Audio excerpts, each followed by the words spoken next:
चलो बच्चे, जो हमने अभी तक जो पॉइंट पढ़े उनकी समरी लें तो बड़ा बढ़िया सा डिस्कशन आया कि अगर मेरे पास प्योर रेजिस्टिव सर्किट आता है तो मुझे वी नॉट को आर से डिवाइड करना है। सर्किट में खाली कैपेसिटर हो तो एक्सी से डिवाइड करना है करंट निकालने के लिए, और सर्किट में खाली इंडक्टर हो तो उसको हमें एक्सएल से डिवाइड करना है। तो क्या हम इसके लिए एक जनरल टर्म बना सकते हैं? तो यहाँ पे हम लोग एक नया टर्म बच्चे इंट्रोड्यूस करते हैं जिसको हम लोग क्या बोलते हैं, इम्पिडेंस। ओके, इम्पिडेंस को पूछे कि भाई देखो, सिंपल सी बात, दो चीज़ें हैं। एक है आपके पास पीक करंट, जो आपके पास आप उसे आई नॉट लिखते हो। आपके पास है एक पीक वोल्टेज, पीक ईएमएफ, जिसको आप वी नॉट लिखते हैं। तो इनका रेशियो क्या होना चाहिए? तो आप सिंपल से इन दोनों टर्म्स का जो रेशियो होता है इन जनरल इन एसी, आप इसे Z से रिप्रेजेंट करते हो। Z आपका बोला जाता है इम्पिडेंस ऑफ द सर्किट। ठीक है, तो Z की value V nought by I nought. Of course ये अगर यूनिट के टर्म में देखा जाएगा तो एसआई सिस्टम में इसकी यूनिट ओम्स आएगी। और ये क्या होगा? तो आप बोल दोगे सिंपल सी बात, अगर प्योर रेजिस्टिव सर्किट है जिसमें रेजिस्टेंस है तो Z की वैल्यू R आ जाएगी। प्योर कैपेसिटिव सर्किट है ना, तो Z की वैल्यू आप एक्स सी लिख सकते हो, जो कि 1/ω/c होगी। सर्किट आपका इंडक्टिव है, केवल उसमें इंडक्टर है, तो Z की वैल्यू XL होगी। क्लियर? तो इम्पिडेंस बेसिकली आपके तीनों सर्किट्स में आप ऐसे बोल सकते हो। ये कॉन्सेप्ट आपका बनाया गया है आगे के पार्ट्स के लिए, कि जहाँ पे बच्चे हम कॉम्बिनेशन लेंगे तो पीक करंट और पीक ईएमएफ को रिलेट करने के लिए कैसा भी सर्किट हो, है ना, कोई भी सीरीज सर्किट के लिए आप Z यूज़ कर सकते हैं। Z निकालना हम सीखेंगे आगे चल के। एक जनरल टर्म हो गया XL, XC और R के लिए। प्योर कैपेसिटिव सर्किट के लिए 1/ω/c Z होगा, प्योर इंडक्टिव सर्किट के लिए ω/L होगा, प्योर रेजिस्टिव सर्किट के लिए R होगा। यूनिट क्या होगी एसआई सिस्टम में? ओम्स। अब इसके बाद अगर मैं बात करूं तो जो सर्किट में डिस्कशन आता है जो इम्पोर्टेंट है कि भाई हम जब एसी यूज़ करेंगे तो क्या सर्किट में कुछ पावर सप्लाई भी होगी क्या? तो power supply to the circuit की अगर बात की जाए, है ना, power supply to the circuit बोल लीजिए या पावर सप्लाई बाय सोर्स मान लीजिए, बात एक ही है। ओके, पावर डिसिपेटेड वर्ड भी यूज़ कर सकते हैं। तो अब मैं आपसे बच्चे बात करूं, यहाँ पे मेरे पास एक पावर सप्लाई थी यहाँ पर इस तरीके से।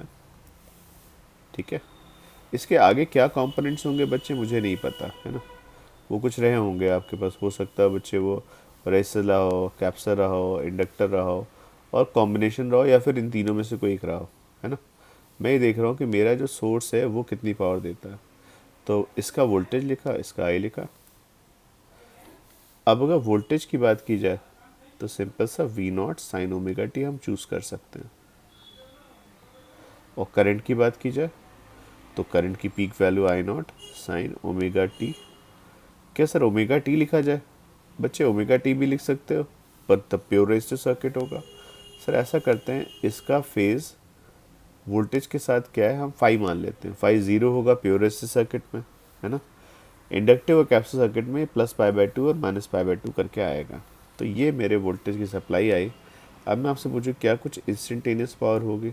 यस, ये पर सेकेंड जो पावर आपको देगा सर्किट को, वैल्यू हो जाएगी V/I। क्लियर? V की वैल्यू क्या होगी बच्चे यहाँ पे? V not sine omega T. और I की वैल्यू क्या आ गई बच्चे यहाँ पे? I naught sine omega T +5।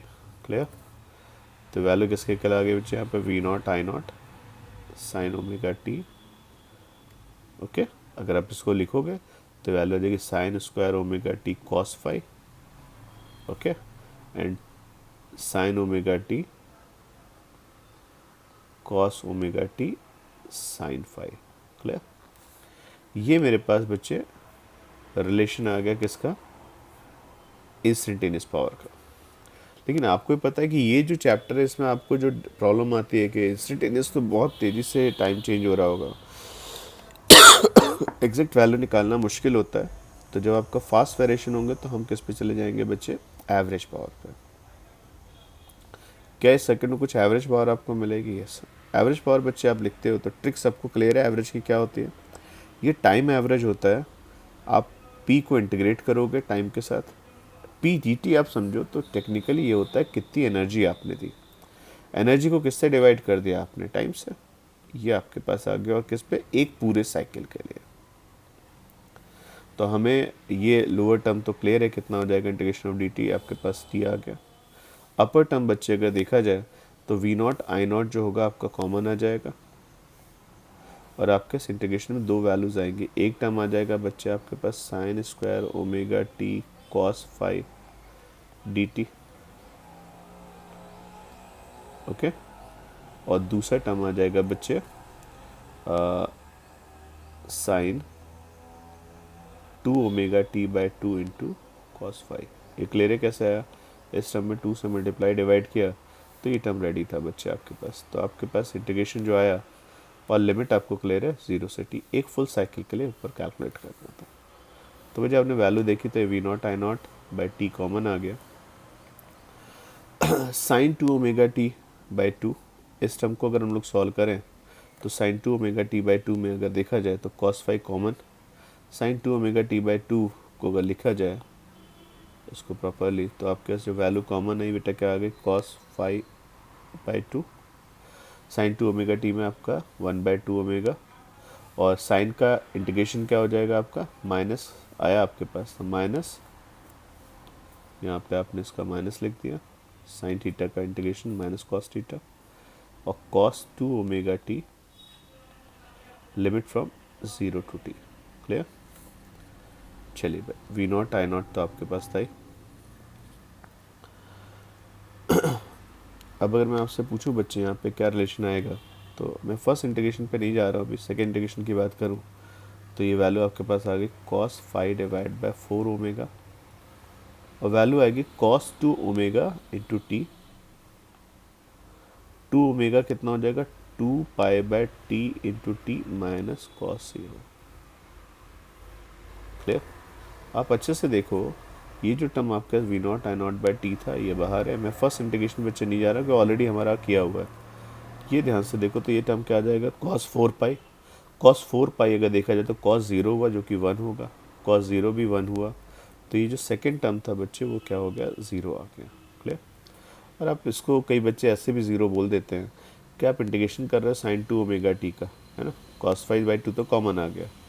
Sign two omega T जो होगा आपका हाफ टाइम पीरियड का फुल साइकिल हो, तो एक तरीके से साइन टू ओमेगा टी जब आप इंटीग्रेट करोगे तो 0 से टी में उसके दो फुल साइकिल कंप्लीट होंगे, तभी तो कॉस 4 पाई आया यहाँ पर।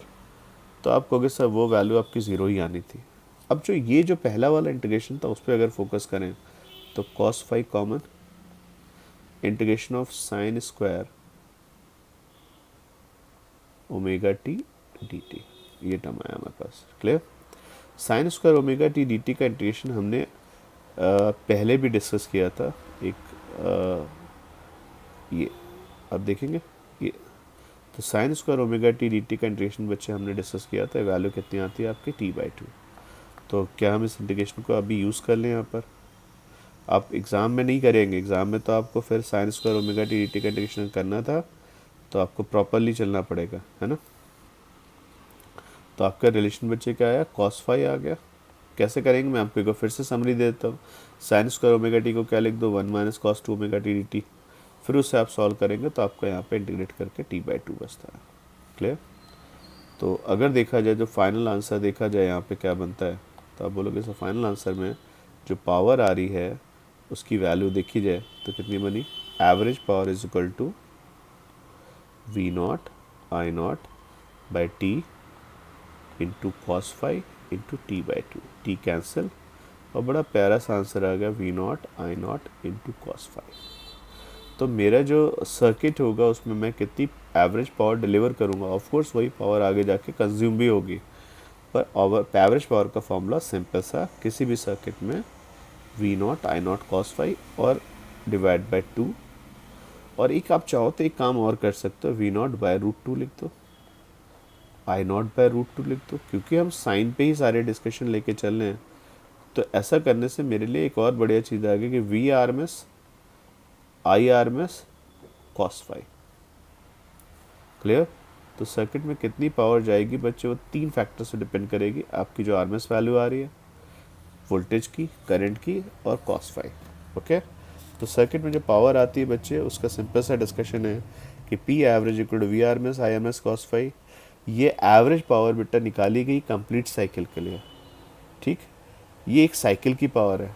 नो डाउट अगर लॉन्ग टाइम के लिए जाओगे तो भी एवरेज पावर यही रहेगी। ओके, कॉस फाई को बच्चे हम लोग क्या बोलते हैं, एक बड़ा बढ़िया सा डिस्कशन होता है। Cos phi is equal to, it is called power factor of the circuit. जब आप एसी इक्विपमेंट लेते हैं, जैसे जेनसेट वगैरह लेते हैं, तो जेनसेट की अगर का कोई भी आप उसका मैनुअल पढ़ोगे तो वो उसमें उसका पावर फैक्टर ज़रूर बताते हैं, क्योंकि आप वी आर एम एस निकाल लोगे, आई आर एम एस निकाल लोगे, और वो कितनी पावर कंज्यूम कर रहा है वो पावर फैक्टर से ही डिसाइड होता है बच्चे। ओके, अगर प्योर रेजिस्टिव सर्किट होगा तो सबको क्लियर है। हाँ, ये भी बहुत बढ़िया बात है। देखें, जो सर्किट हमने 3 पढ़े उनमें से एक प्योर रेजिस्टिव सर्किट की बात करें तो पावर की वैल्यू क्या होगी, V R M S I R M S और कॉस फाई। फाई किसके बीच का एंगल था सर, जितने से करंट लीड कर रहा था। तो ये वैल्यू बच्चे आपके पास आएगी कॉस फाई, और पावर सिंपल सा फॉर्मूला आ गया V R M S I R M S cos phi. और आई आर एम एस को चाहो तो V R M S divide by Z भी लिख सकते हो ना, और जेड आर होगा। चलो उतना डेप्थ में नहीं जाते अभी हम लोग, ये हम लोग बाद में डिटेल में डिस्कस करेंगे। बस इतना तो याद रखोगे, यहाँ पे फाई की वैल्यू 0 और कॉस फाई 1 होगा। लेकिन मज़ेदार बात क्या है, जब आप प्योर कैपेसिटिव या प्योर इंडक्टिव सर्किट में जाओगे तो पावर लिखोगे वी आर एम एस आएगा, आई आर एम एस आएगा, और कॉस 90 आ जाएगा, क्योंकि 90 डिग्री से लीड लैग करते हैं। तो यहाँ पावर की वैल्यू 0 होती है। तो प्योर इंडक्टिव सर्किट में या प्योर कैपेसिटिव सर्किट में बच्चे पावर डिसिपेट नहीं होगी। सर क्यों नहीं होगी, उसका रीज़न भाई आपको पता है बच्चे, ये जो इंडक्टर था ये एनर्जी स्टोर करने के थे, ये एनर्जी खाते थोड़ी ना थे। आप प्योर कैपेसिटर की बात करिए, देखिए ऊपर आके दिख रहा है, ये देखिए प्योर कैपेसिटर की अगर बात करें तो सर उसमें सर कैपेसिटर भी एनर्जी स्टोर करता था। एनर्जी कंज्यूम करने का काम तो केवल रजिस्टर करता है ना। तो पावर का फॉर्मूला याद रखेंगे, क्या आता है बच्चे, V R M S I R M S cos phi. Phi आपका पावर फैक्टर होता है। प्योर आर सर्किट में बेटा सबको क्लियर है क्या हो जाएगा, कॉस फाई की वैल्यू 1 होगी, पर एल और सी में एनर्जी कंज्यूम नहीं होती है। ओके, तो नेक्स्ट पार्ट में बच्चे हम लोग इम्पिडेंस की बात जो हमने शुरू करी है वो इम्पिडेंस के पॉइंट को आगे डिस्कस करेंगे।